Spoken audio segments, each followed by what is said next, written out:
So my name is Dr. Brian Aldridge, and today we want to talk about the essentials of any livestock production system. So wherever you are in the world, whether you're in Africa or Europe or Asia, South America or North America, there are certain features of livestock systems, particularly as pertains to food production, that are common across those systems. And what we hope during this course and during this week, that we'll be able to talk about that in the discussion forum, to get to know you a little bit about your background or what's in your country, what are those livestock production systems like.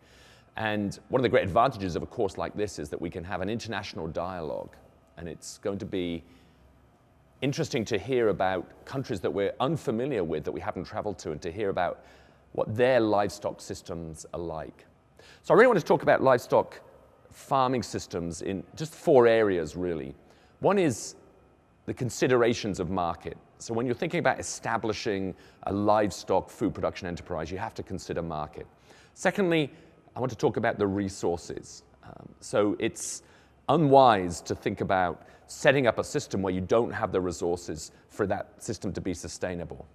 Thirdly, I want to talk about the types of animals, and that's a really important consideration when we come to optimize our food production systems. And lastly, I want to look at different systems, so the systems that we're familiar with in the US, just as to illustrate and maybe to provoke some of those discussions that might take place on the discussion board. So throughout history, livestock production systems have always been linked to a consumer or a market. If we're producing food, someone's going to be eating that food. So that might be just your family. I mean, the simplest food production system is when you're raising food, when you're raising livestock just to feed your family. And that might be meat, that might be milk, that might be eggs. So if your family are your market, as it were, then your system's going to look a little bit different than if you're selling internationally. So the type of market really determines the type of system that you're going to set up. Is it family? Is it local? Are you supplying food to the local village or the local town or the county? Is it further? Are you actually spreading regionally? Are you selling regionally? Or even nationally or globally? If you think about it, if I'm producing food in one country and I want to ship it to another country, I need to know what the diets, what the preferences, what the import and export legislation is to move food between different areas. So setting up my food production system has to take into consideration all of those market forces in some way.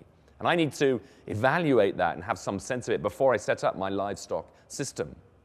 I also need to know whether my expectations are short-term or long-term.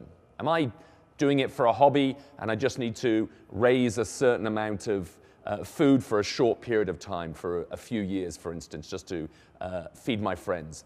Or do I want my business to be sustainable over many years?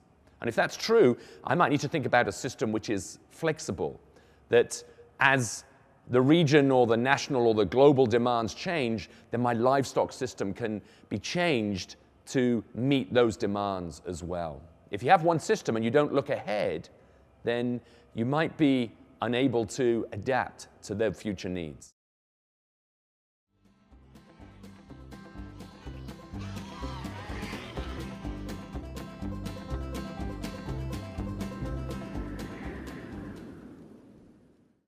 The second area of consideration when thinking about establishing or running a livestock food-producing system is the resources available.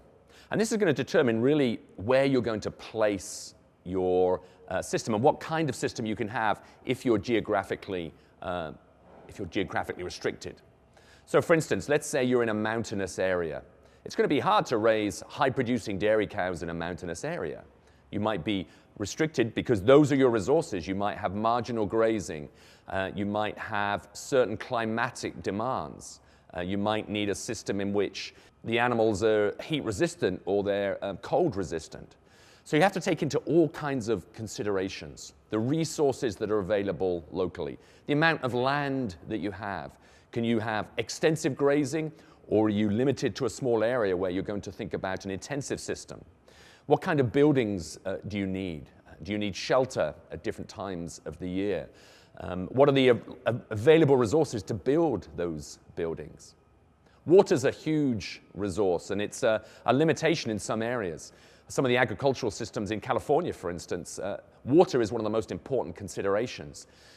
A dairy system needs a huge amount of water. So you have to factor in the availability of water, particularly if that's a limited resource, and actually how you're going to manage that water as well. The availability of feeds. What kind of feeds are available locally? The further away that I need to ship food from, then the more expensive that's going to be for my system. I did some work in Malta, and Malta has some limitations as far as the amount of forage that it can produce, the amount of bedding it can produce. And a lot of that is brought in by ship from Italy. So you can imagine then the farmers have to buy their forage, have to buy the straw and the bedding to run livestock operations on Malta. So that adds a huge expense. They all have to be harvested in Italy and then shipped across on the boat. And the farmer, the producer, has to take care of those costs. So the availability of nutritional resources, and that's such an important component for our livestock production systems, because that comprises a really huge part of the costs of the production of any kind of food. The people as well. What kind of expertise and what kind of labor forces do you have?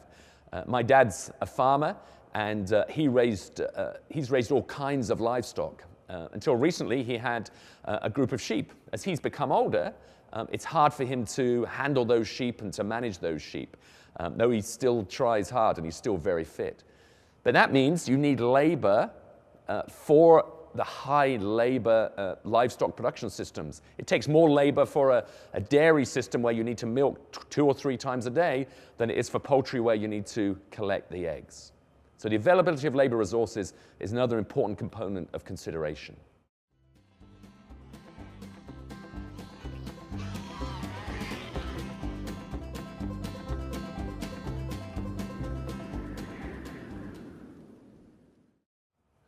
The third element we want to think about is the kind of animal that's available and the kind of animal that is best suited for that particular livestock production system. As in the process of domestication and as different breeds of animals have developed, they become quite specialized in their ability to contribute to one part of the food chain or another. So we now have dairy breeds of cattle and beef breeds of cattle. Whereas formerly in history, we used to have a lot of breeds that could do both. They wouldn't be as higher milk producers as today's animals, and they wouldn't be as fast at growing and have the fine quality of meat that our animals do today. But the benefit was they could do both. So you could have one type of animal and you could get milk and you could get meat from it. Similarly from sheep. Do we want to have a meat-producing sheep, or do we want to have a fiber-producing sheep, one that produces wool? You can get dual-purpose breeds. But again, today we have a lot of specialized breeds. So we tend to select for one that has high quality fiber or one that has a high growth rate and that can produce the best meat. Similarly with poultry, our lines of meat production and egg production have now diversified. So we have genetic lines and production lines that are very good at producing eggs, and we have those lines that are very fast going and produce meat. And there's huge advances that have taken place in genetics, so that as we select certain animals, we can raise production. As we select certain animals, we can raise their ability to cope with certain environments. We can select for parasite resistance. We can select against certain diseases. We can select certain animals for certain environments as well. Some animals are well adapted to hot climates, and some animals are better adapted to cold climates. So all that comes from the genetic makeup of an animal. But then there's enhancing those genetics or taking into, gaining the benefit from those genetics. And that's what we do with breeding. And that is when we take 2 animals and we might look at the animal's phenotype, we might look at what they look like and say, oh, I want to breed these 2 animals together. I might look at their production parameters. I might have a good sense that this is a high-yielding dairy cow and that this bull produces high-yielding dairy cows, so I might mate them together. So I'm breeding particular animals together to improve and enhance my genetics. And we have sort of quite advanced technologies for predicting production characteristics from genotypes. So we can actually do DNA testing now And you can, from those genes, from that knowledge of the genotype, you can actually predict fairly accurately what the expected performance of those animals will be. Some people also do that by looking at EPDs, or expected progeny differences. And that means by studying certain offspring for a long period of time, I know what the growth rates are going to be, or in dairy cows, what the milk production is going to be. So therefore, I can predict that this would be a good breeding match, this bull and this cow. So the types of animal, they have to fit everything we talked about earlier, the climate, they have to fit the environment. Are they mountain breeds of sheep or lowland breeds of sheep? Are they parasite resistant, or are they non-parasite resistant? We have to take all of those things into consideration when we are selecting A, our species, and B, the breed within that species. So the selection of animals is very, very important for optimizing your food production system.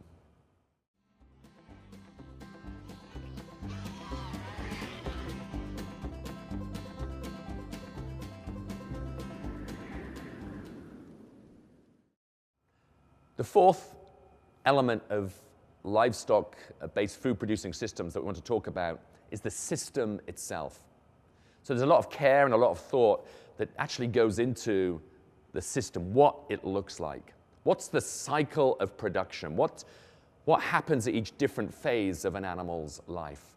Now, we could take any animal. I could take a brontosaurus. I could take a dinosaur. But what I want to do is just illustrate really what that looks like in terms of a dairy cow. If you think about the life cycle of a dairy cow. And it'd be great to hear from you about your particular system and how your particular animal of interest fits into that system. But let's just think about a dairy cow, for instance. The first element is genetics, the selection of the right capacity for production. And that is contained within the DNA, within the genetics of the animal.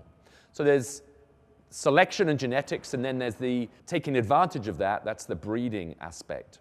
And every animal has a different breeding cycle. So cows in the dairy system have an advantage that they're not seasonal breeders. They breed all the way through the year. The advantage of that is we can have offspring all the way through the year, but importantly, for the dairyman, they can produce milk all the way through the year. So that means for the dairyman, they can receive a constant income, a dairy check all the way through the year because of the reproductive characteristics of that particular species and breed. You'll know that will be different for different animals which are seasonal breeders. An animal that just breeds one time a year, then you're limited in how that fits into your climate and your production system. Another common element for all systems really is the birth and the rearing of young animals. And actually, a lot of our production systems are based on young animals. When you think about the chickens we eat or the lamb that is eaten, it's the meat of young, growing animals. But that reproductive cycle is essential in producing these young animals, just as it is in producing eggs for chickens. So for the dairy cow, the cow can only come into milk when it's had that calf. And that calf becomes an important element of the business plan. To sell that calf, if it's a bull calf, maybe for meat or for breeding, or to raise a female calf as a future member of the herd is an important part of it. So taking care of those young animals is really important. And we're understanding more and more that the care of young animals in the first days and weeks and months of life, in some way, how well they do in that phase of their life is a predictor of how well they'll do later in life. So for dairy cows, the period from birth to 8 weeks of old when they're weaned, we can look at certain elements of production in that period of time, and they're very closely correlated to how much milk production they will produce 2 years later or 3 years later, and how much fat's in the milk and how much protein. So it just shows the importance in our systems of raising young animals well. Good nutrition and good care and good consistency. So the young animals and the rearing of those young animals is an important part of every system. Another very important part of every system is really our nutrition. So here we are sitting in a feed store, a store where there's hay and where there's straw for bedding. So good quality forage, good quality nutrition, and feeding the animal appropriate for its stage of production, as we talk about in other parts of the course, is very, very important. The nutritional needs of a young dairy calf before it's a ruminant are different from when that calf is in the herd and producing milk itself. So understanding the nutritional components and adapting your nutrition to optimize their production at each phase is an important part of every production system. We've talked about housing. Getting the housing right is a really important part of every system as well. What a calf needs in our dairy system is very, very different than what an adult dairy cow needs. And we'll talk about how it's advantageous to group animals of the same age in the same area. That's good for housing because the housing needs are the same. Their ability to thermoregulate and combat temperature is less as a young animal than it is an older animal. So we have to take care of the different needs of a younger animal than we do of an older animal. So understanding the housing needs at every stage and adapting those housing needs to optimize production and minimize stress, as we talk about in other parts of the course, is an essential part of every production system. An additional very important element is the welfare of the animals. There are a large amount of ethical considerations in how we develop our livestock production systems. And most producers are very concerned with the welfare of their animals. They want to optimize the welfare because they care about the animals, but also because they want to optimize production. So an important part of every system is making sure that it's designed in such a way as to optimize the well-being and the welfare of those animals. So the other element that's important for every livestock-based food production system is actually having an eye on the final product. So what do we do during the rearing, during the keeping of the animals that optimizes that final product? What is it that ensures that in our dairy system that milk is as nutritious and as safe as possible? That might be the prevention of disease that can reduce milk production. That might be the administration of drugs and being very, very careful so that the drugs don't affect the milk. Because at the end of every livestock-based food production system is somebody who's consuming that food. So having an eye on those animals and making sure you care for them in such a way, rear them and look after them so that the final product, the food, is optimized. So having an idea of the quality and the safety of the final product from your livestock food production system is an essential element of optimizing it as well. The last consideration, really, when we think about our systems in these days, is really thinking about the sustainability of those production systems. So now we have to consider more than just feeding our own families, but feeding a growing global population. And we have to match those systems well so that we take care of our environment and so to make sure those systems are sustainable. So when we're designing our livestock production systems, we have to take into consideration how our system is impacting the environment. What are we doing with some of the byproducts of our production system that could impact the environment? How are we managing our waste materials, such as manure, from our production system? How do our mechanical, electrical, and our energy demands, how do they fit and match with the carbon footprint of that production system as well? So the last element to consider when we're thinking about how we're producing it is the impact of our system on the environment and on the global ecosystem as a whole.